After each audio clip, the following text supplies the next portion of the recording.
He came, he saw, and he always seemed to conquer. He had an eye for beauty. He understood what people wanted. He took plastic shit and made it classy. In 2007, Steve Jobs introduced a product that would make Apple the richest company on the planet. Steve Jobs was a master at teasing new technology to people, and everyone turned up to Macworld thinking they were seeing a new iPod or a new Mac. He was showing them something vastly different, something new and something that was going to change the world, and he did it like the master that he was. Every once in a while, a revolutionary product comes along that changes everything. An iPod, a phone, and an internet communicator. An iPod, a phone. Are you getting it? And we are calling it iPhone. Today, we look back and it all looks so easy. But the product launch of one of the most popular products ever could have gone disastrously wrong, and Apple's fortunes along with it. Every single time he touched the screen, we're waiting for the music to stop playing. We're waiting for the browser to just go white. I mean, there's all sorts of things that we knew could happen. I've got playlists here. I can go into my playlists. I've got artists. I've got songs. The stress level is through the roof. You've never seen behind stage a more angsty, miserable group of people. Jobs' team is stressed for a good reason.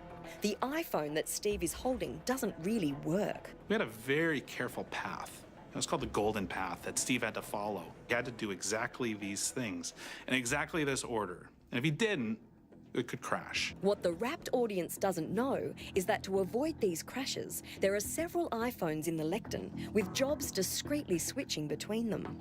It would take a magician to figure out how he did it. He was doing switches. He would switch one iPhone for the other so he could show off different apps when they actually couldn't change. So it was a matter of, reaching beneath the lectern and pulling out a phone that looks like the same phone, only it's not. It's the phone to the left. As the demonstration goes on, Jobs' backstage team do what any sane men would do under this kind of pressure.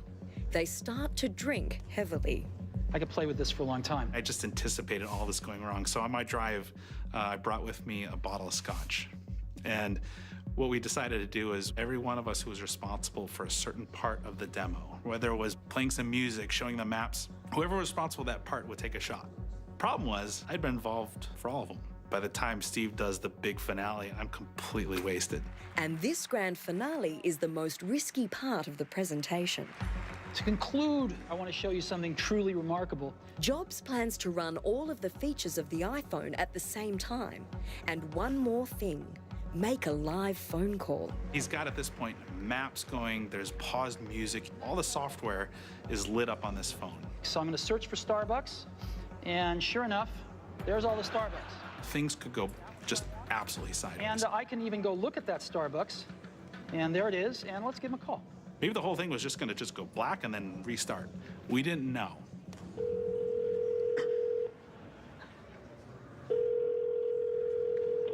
Good morning, Starbucks in Hawaii. How can I help you?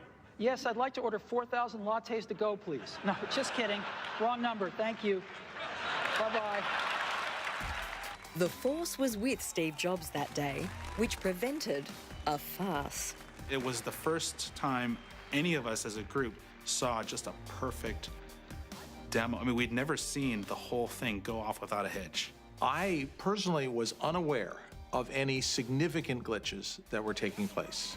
How beautifully it seemed to function was compelling.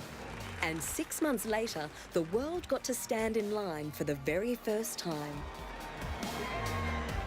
This is gonna be like going down in the history of all cell phones. To see the line of people snaking around the building, waiting to hand over $700+ for a phone that we had just created, was the time where it really kind of hit home for me. Steve, I love you!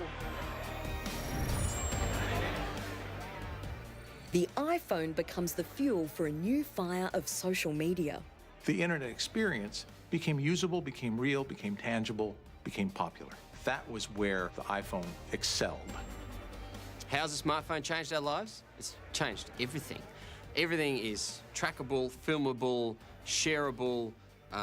You can use it for basically any function that you want to do. You can do it better by using a smartphone. The impact of it is unprecedented human connectedness.